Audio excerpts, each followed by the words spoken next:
दोपहर का समय था। राजा अकबर अपने दरबार में बैठे कुछ सोच रहे थे। अचानक उन्हें बीरबल की कही एक बात याद आई।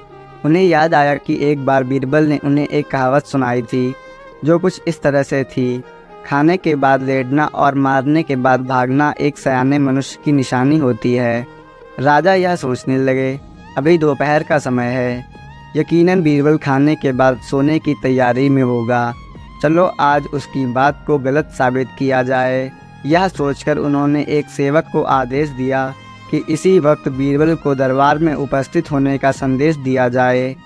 बीरबल अभी खाना खाकर बैठे ही थे कि सेवक राजा का आदेश लेकर बीरबल के पास पहुंचा। बीरबल आदेश के पीछे छिपे राजा की मंशा भली भांति समझ गए। उन्होंने सेवक से कहा, तुम थोड़ी देर रुको, मैं कपड़े बदलकर तुम्हारे साथ ही चलता हूँ। अंदर जाकर बीरबल ने अपने लिए एक तंग पजामा चुना। पजामा तंग था तो उसे पहनने के लिए उन्हें बिस्तर पर लेटना पड़ा। पजामे को पहनने का बहाना कर वे थोड़ी देर बिस्तर पर ही लेटे रहे और फिर सेवक के साथ दरबार की ओर चल दिए। दरबार में राजा बीरबल की ही राह देख रहे थे। उनके वहां पहुंचते ही राजा ने पूछा, क्यों बीरबल, आज खाने के बाद लेटे थे या नहीं? बीरबल ने जवाब दिया, जी महाराज, जरूर लेटा था। यह सुनकर राजा को बहुत गुस्सा आया।